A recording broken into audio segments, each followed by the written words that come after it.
Well, hello again. This is Arseni, and we are playing some more Battlefleet Gothic Armada. Had a few more hours with the game, enough maybe to find some ups and downs. It seems that in skirmish mode and multiplayer, it is a bit more stable than the single-player campaign, which is a little weird. I also found that the camera is really starting to get on my nerves. It's quite slow, it's unresponsive. You can't map keyboard keys to camera controls, which I find is very weird. After playing Total War for so many years, it seems natural to me to just use keyboard controls to rotate the camera, and I can't do that in Battlefleet Gothic. Well, I've had a bit more time with Chaos, so I'm going to show a bit of the Chaos side, and also to just comment a little bit on how unlocking in this game works. Okay, so we're just going to go ahead and go into my Chaos Admiral, and I've played, I think, maybe 8 missions or so. Anyway, so here's my Chaos fleet. I've got a cruiser. There it is. Now this is actually really cool. So this is a light cruiser, but I put on the mark of Chaos, specifically the mark of Zinj. So just look at that. Yeah, all these floating symbols and chains, and yeah, it looks pretty cool. Okay, so what happens actually if your ship gets heavily damaged or destroyed in skirmish or multiplayer? Well, if it's heavily damaged, it is unavailable for 1 game. If it is destroyed, it is unavailable for 2 games. So that is quite punishing. And I've already seen some people complain about it. It does fit thematically, and I would understand why in single player campaign, if you lost a ship, it would be unavailable for a while, but in skirmish or multiplayer, that just doesn't make as much sense to me. It just penalizes you for playing, really. I mean, even if you win, if your ship is destroyed or heavily damaged, you still lose it for the next couple of games. So I'm not sure if that was a good decision. Anyway, unlike the Imperium, Chaos is faster. The ships are quite a bit faster. They are a bit more maneuverable, but not much. But their main advantages lie in their range. They have a lot of lance weapons that are pretty long range, and instead of having broadsides, they rely on these turrets, which gives Chaos a much wider firing arc. So they're kind of a faction that wants to get in behind the enemy ships where they don't have turrets, and just run circles around them and, blow them up from long range. They also have quite a bit more bombers and fighters and assault boats that they can launch, which the Imperium, at least all the Imperial ships I have unlocked, they don't have that ability, so it makes Chaos a little bit different to play. I wish you could control squadrons individually, like you could in Homeworld, for example, but you can't. So that's another kind of wish they would have done that a bit differently. Okay, now I was wrong before. I mentioned that if you select a favor that applies to the whole fleet, actually it affects only one specific ship. So you could actually have ships dedicated to different Chaos gods, or ships dedicated, if you're playing the Imperium, to different factions. So that's actually pretty cool. And last but not least, another mistake I made was to assume that there's really only cruiser clash mode in skirmish. Actually, as you level up, you unlock more mission modes. Most of them involve, blowing up either specific enemy ships or enemy space stations, or running a blockade, assassinating specific enemy ship, that kind of stuff. Alright, so we're going to just play a quick battle with Chaos so I can show off some of the Chaos ships. So we are going to go to battle and see, maybe, hopefully, okay, good. So this is a data recovery mission. So data recovery mission means I need to get to the enemy admiral ships and download some data. Okay, but I need to get it before they escape. So we're going to grab our really big cruiser. We're going to get our Zinchian ship, and let's get, let's bring a Hellbringer Mark II, and we're not going to bring any escort ships because I really want to get more than 200 renown so I can get so I can equip more of my ships with Marks of Chaos, and that's going to be it. So we're going to get ready, take a look. I do like these loading screens. You know, they just make the game look just gorgeous. You can actually skip through them. Alright, so here the map, see, I start halfway through the map. Okay, I don't start on the opposite edge. Instead, I start with halfway through the map, and the enemy has to get to, you know, my edge of the map, you know, the bottom edge of the map if you look at the mini map. And I don't know where the enemy is going to deploy, so it's a bit of a risk. So what we're going to do is we're going to deploy him, a big cruiser, in the middle. We're going to deploy our kind of a carrier, more of a carrier cruiser, I guess. Don't know what that would really be like. And we're going to deploy our other light cruiser on the other side.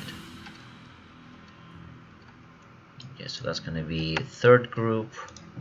It's going to be second group. It's going to be first group. Yeah. Okay, and engagement ranges, we're going to set all of them actually at 9,000 kilometers.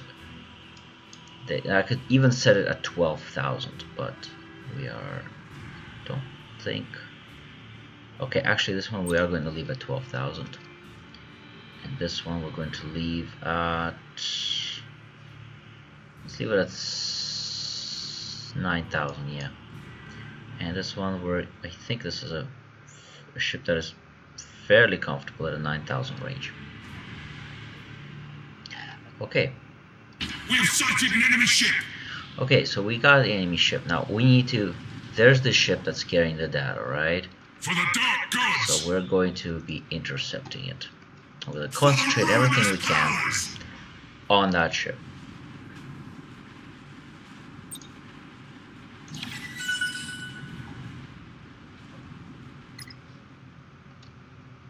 We are unstoppable. Set engines to full ahead. We'll follow your command for now.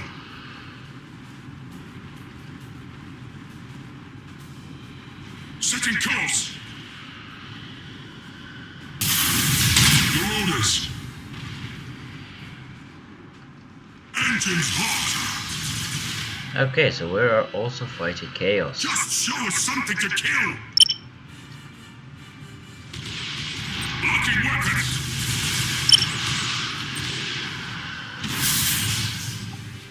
Tactical cogitators engaged.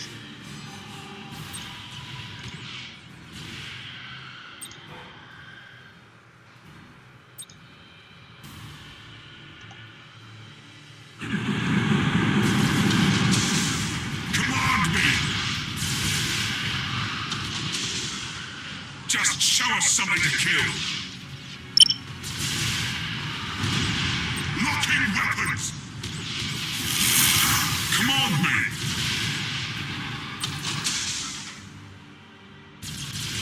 Tear them apart!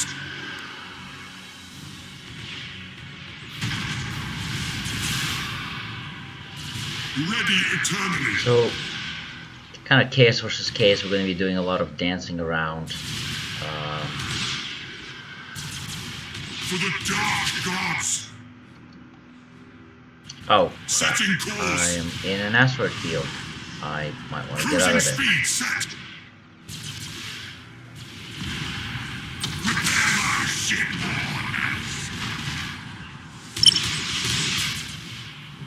Get our damage repaired at once! We come for your souls! Oof, going through the asteroid field was a bad mistake. Tremble, for chaos comes!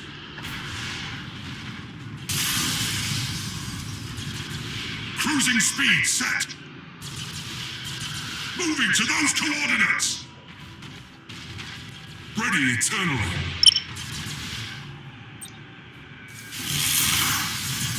Your orders! Engines hot! Tremble, for chaos comes!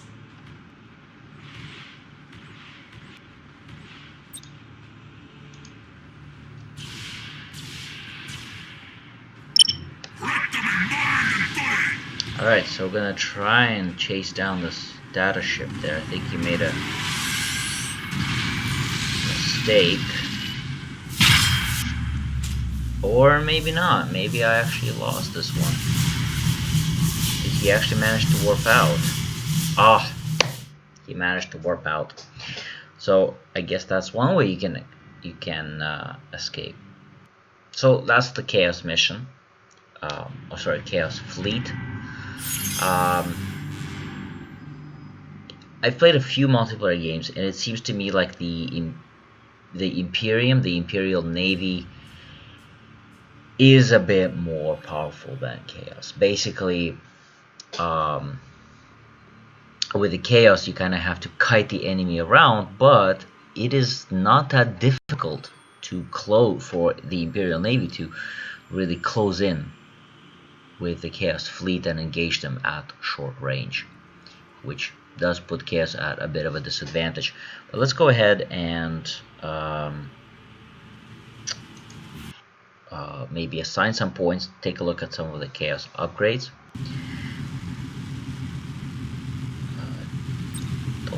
Okay, this one actually leveled. So we can upgrade this ship even further. Right now we have automatic refueling systems on it, which is pretty good. So that way they can launch their this way this ship can launch the squadrons faster.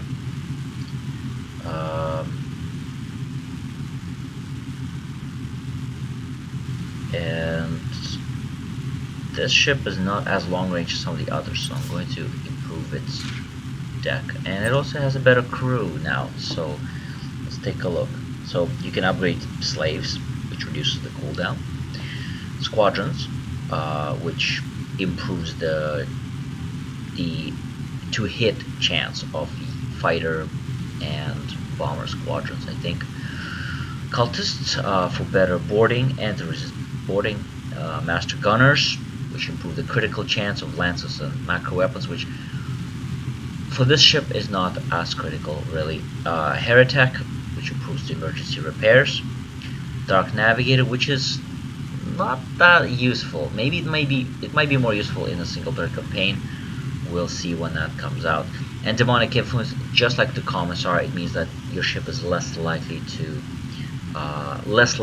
rebel, basically. But with this ship, I think we're actually going to keep improving our squadrons, actually, just to kind of specialize a bit more.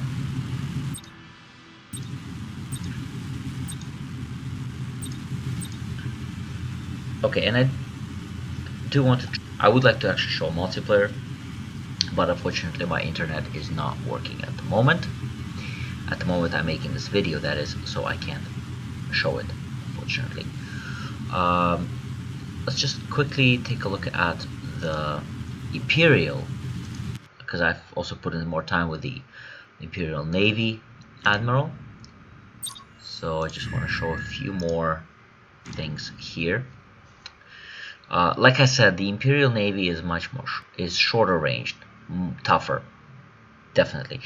And like I said, it's not that difficult for them to catch up to Chaos, so it's really not very feasible for Chaos to try and kite to the Imperial Navy around. Plus, I've been getting more practice with torpedoes, and the torpedoes are just very, very powerful. So here, for example, I have an Inquisition ship. So you go to favors and you look at the Inquisition, and you get interesting abilities such as instantly identifying an enemy ship, in addition to, actually all the crew is improved by 1, which is huge. So this ship already has a quite an experienced crew compared to some of my other ships. And this is the star of my fleet, so to speak. This is a lunar class, which, if you play Battlefleet Gothic, or you know about Warhammer 40,000, this is really the main ship of the line for the Imperium. The lunar class is it's a good all-around cruiser with powerful macro weapons. It's got lance turrets, which give it a very good firing arc with its lances, as well as a lot of torpedoes, and you can see their launch base here. So that is the lunar class, and it's just a classic. As soon as I saw that I could actually get a lunar class cruiser, I was like, yes, all these other cruisers look really nice, but I have to have myself a lunar class. It is a classic. I have to have it in my fleet. So that is a bit of my Imperial fleet, Imperial Navy fleet. A lot of people are disappointed with fleet sizes. I think a lot of people were expecting that you'd have these huge fleets, you know, unit count like StarCraft or something like that. But I knew that for this to be a true Battlefleet Gothic, the ship engagements would actually have to be rather small. I mean, we're talking maybe 3 to 5, 3 to 6 ships per side. And I'm perfectly fine with that because, like I said, there's actually quite a bit of complexity in this game. Positioning, line of sight, activating skills, lighting up torpedo shots, putting out fires, repairing your ships, maneuvering your ships using different thrusters.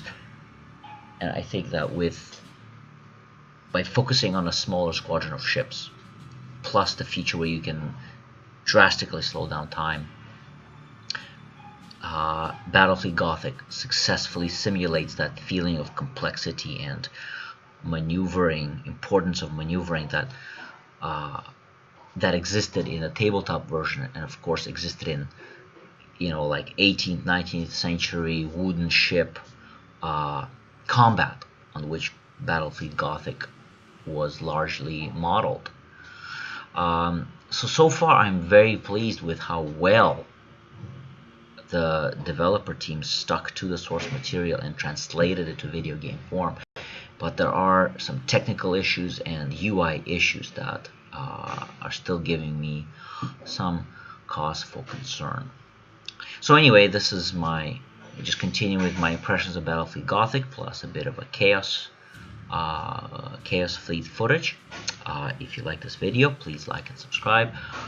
Share it with anyone else who might be interested in Battlefleet Gothic.